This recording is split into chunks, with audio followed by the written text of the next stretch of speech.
Hello, everybody. Today we are doing Restarting by Phil Got Books, a fellow BookTube creator.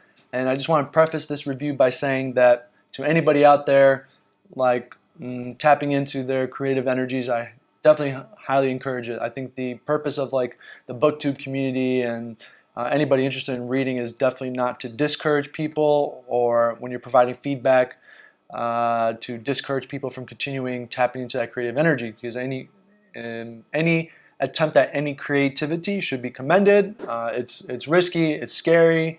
It takes courage to put yourself out there. It takes a lot of courage to put so much of yourself into something and for others to see it. So I definitely want to preface by saying that, and that to see if another fellow booktuber really trying to do that. I would, the goal at the end of the day for everybody is we just want more people to read. And I say that not for science fiction and fantasy, but I genuinely believe the world across all levels is a better place if we're all reading more, and it's a better hobby to have, and it's one that we're just not doing enough. So that's my little spiel before going into this review. So Phil, if you see this, I'm proud of you and hope that you keep trying to write more. And the other thing I have to say is, if you do see this, which I highly doubt you ever do, I definitely challenge you one-on-one basketball because I'm better than you. And whoever wins gets to pick the other person's next book. But you're never going to see this, so it's okay. So Phil, if you don't know already, Phil Got Books is a fellow booktuber, and he decided to, he tapped into this creative energy and wrote a novella. And I was like, I saw it on Amazon Kindle Unlimited, and I said, okay. I had a trial, and I said, okay, why not? Let's give it a try. And the overall rating I gave this book was 3 out of 5 stars, and which is like perfectly in the middle of being just average. This book hit for me on some spaces and was just kind of more meh on other spaces. And I didn't actively dislike it at any point. I would say it was a great palate cleanser. I was getting through the Sun Eater series, the last book 5 and 6. So I'm glad I had this as a palate cleanser because I definitely enjoyed it. So the premise in short is kind of like we have this kid, but this kind of middle-aged person who's kind of struggling with mediocrity, kind of average mediocrity, and he's given 5 restarts. So meaning he can, at any point, just restart from one moment previously and do it over again. But in doing so, he has to overcome his life's obstacle.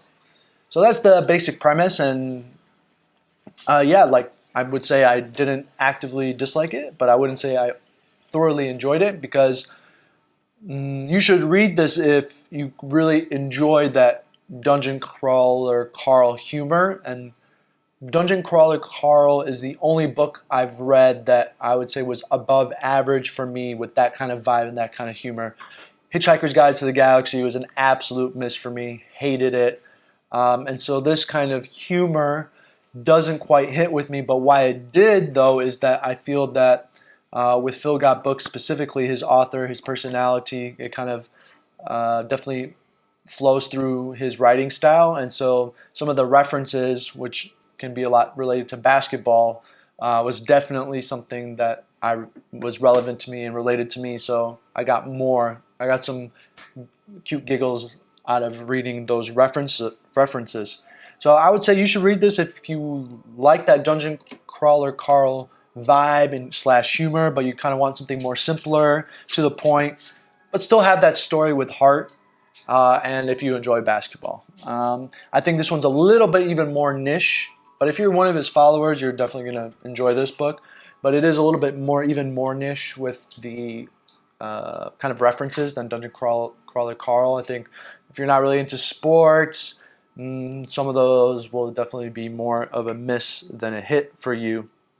And the book talks about the struggle of mediocrity, and I think it's not a bad thing that this book is average. I think just because it's average doesn't mean it's something you can't enjoy. And I'm also not a novella lover, because it's really hard to get into world. You have to be an exceptional author to really do world building on that kind of level in such a short amount of words. So I mean, this, Phil, is your first book, so I'm not. I also didn't have this expectation. So like sometimes authors, which was my big problem with the ending of Sun Eater, but in general, it's about the expectations you give and do you match those expectations. And so with Phil Got Books, I knew what I was getting into, and so I wasn't actively disappointed. Whereas if I thought he was trying to write some epic series that was Anakin Skywalker gone to Darth Vader, then maybe I would have some different thoughts. But anyway, let's start with characters. I would give characters 2.75, and one of the criticisms I would have, or points of feedback I would have for Phil Got Books, is that sometimes, and I'm saying this with having, like, take this with a grain of salt, obviously. I'm not a writer, I'm just a reader, so I can never give great writing advice. But just as a reader, your casual reader, I would say that some of the voices felt the same. So we had our main protagonist okay, we get his vibe, we get like what his journey is, we get his likes, his dislikes, what kind of personality he has. But we also get other POVs, and those almost felt too similar, so they didn't have their own distinct voice, and that's something quite hard to do. But I would say for the future, that's really important to do. So I felt like the characters didn't all have their own voices; they were all kind of in that same humor, same vibe. Whereas Dungeon Crawler Carl, you definitely have more distinct voices. So that would be one point of feedback: is how, when you're presenting the character, can you give them not only their own voice, and this is the other thing that a lot of authors struggle with, is what is their arc? You know, even if it's like a small little thing, and you did accomplish that with one of the characters, don't get me wrong, and you had a little bit of an arc for each one, but what is the thing that they're like really trying to overcome?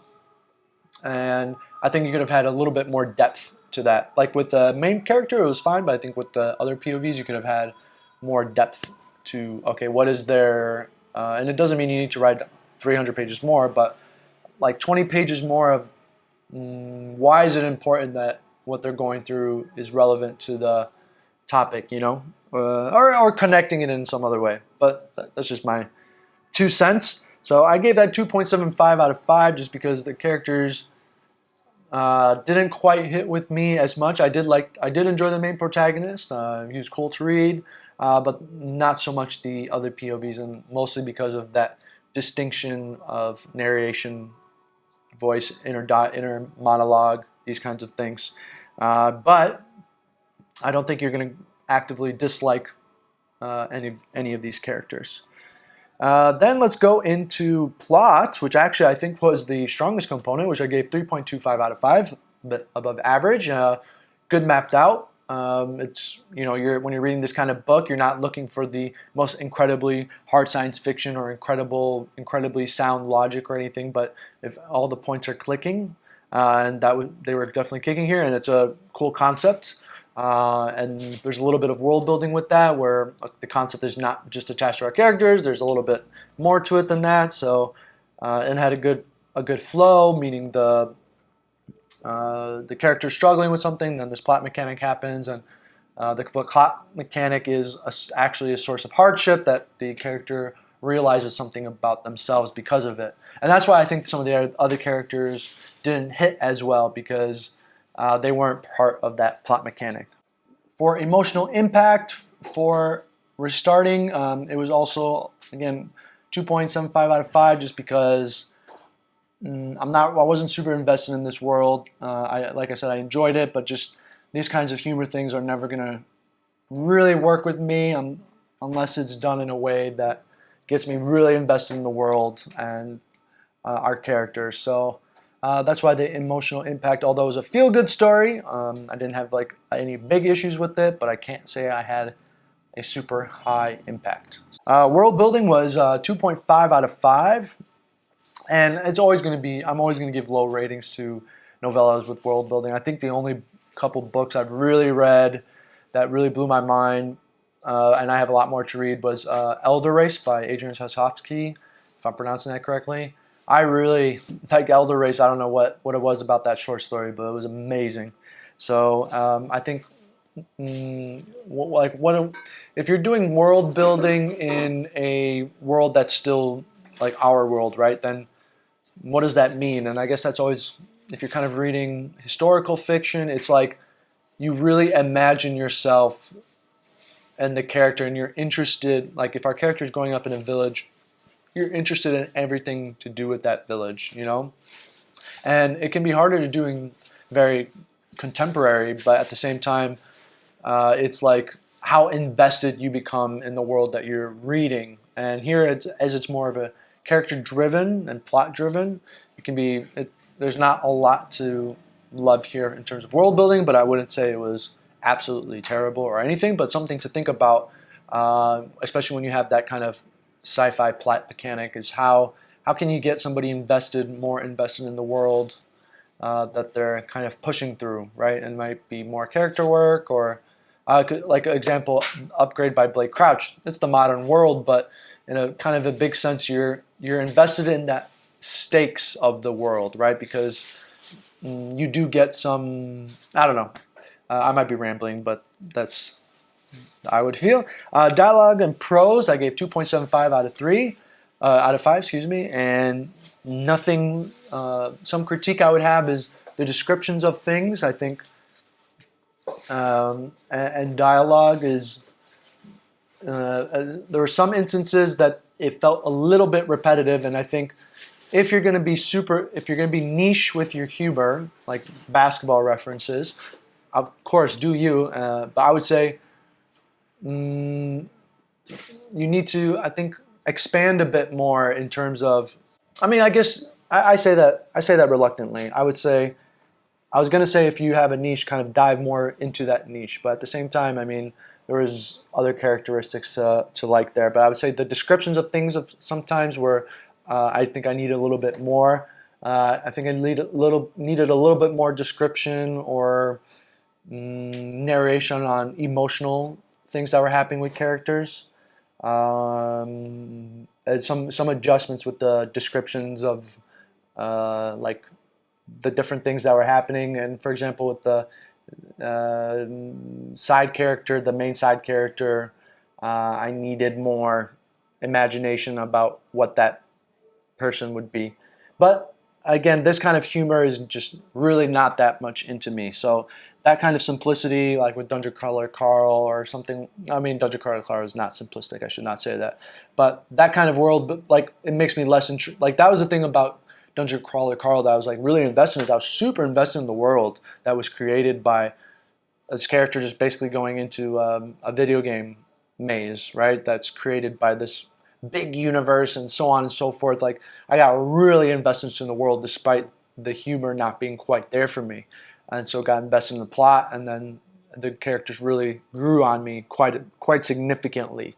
So yeah, that's I would say, and the dialogue was sometimes like you've read that before, right? Like no, it's inspired by a lot of things, right? And so like you've heard it before. It's not exactly unique quite yet. And yes, the humor is, but the lessons there. So and that's okay too, you know. But that's why for me it's only 2.75 out of 5. And thought provoking and themes, I gave 3 out of 5. And I think that there's, you know, you're not going to have some really dense themes here, but I do have to say one of the things I enjoyed about the book was dealing with mediocrity. Like, that's something that's relevant to a lot of people, and that's kind of how a lot of us live our lives, is just work. We go home, and family or not family, we go out for a drink. Like, some of us really kind of struggle with the monotony of daily life like that. So this kind of theme was enjoyable to read, and kind of just the, you know, you have to push through to overcome. You have to try. Like these kinds of the theme. I think Phil got the themes and was like stuck with them. He didn't try to go too much. It's like, this is the theme. Like, I want to stick. It's like a feel good story. I want to stick with that, and I respect that, and I enjoyed it. 3 out of 5, and I wouldn't say I actively disliked it. But I do think you can. like if what is it? What is the hardship our protagonist is going through, though, right? Like it's because he feels bad for using one of his restarts because it has a negative outcome on others, right? And I would say I would like that exploration more of what does it mean to have that kind of power, you know? And you don't have to do it in like a very serious way, but and I guess maybe you did it a little bit, but that more active using that humor could have been interesting. I think Dungeon does that quite well. And that leads me last with enjoyment, which I gave 3.5 out of 5. I mean, I love basketball, so I really enjoyed the references. Shout out Kevon Looney, and some other players. Like I enjoyed the book. Like I said, it's a 3 out of 5, but I enjoyed reading it, especially because it's 170 pages. I wanted to see how it ended, and it was a feel-good story. It kind of matched some of the tones, but there's definitely room for improvement, and just like basketball, you just keep training, keep working, keep writing, and you'll just get better. So yeah, take my criticism with a grain of salt compared to anybody else out there. But again, we just want more people to read. I think across the BookTube community, we all want more community, and I think it's really hard to find toxic communities. Though I haven't been on Book Talk. And the more people read, the better it is. The world is a better place when we're all reading more, especially in the internet age and misinformation and all of these kinds of things. So thank you so much. Let me know what you think in the comments.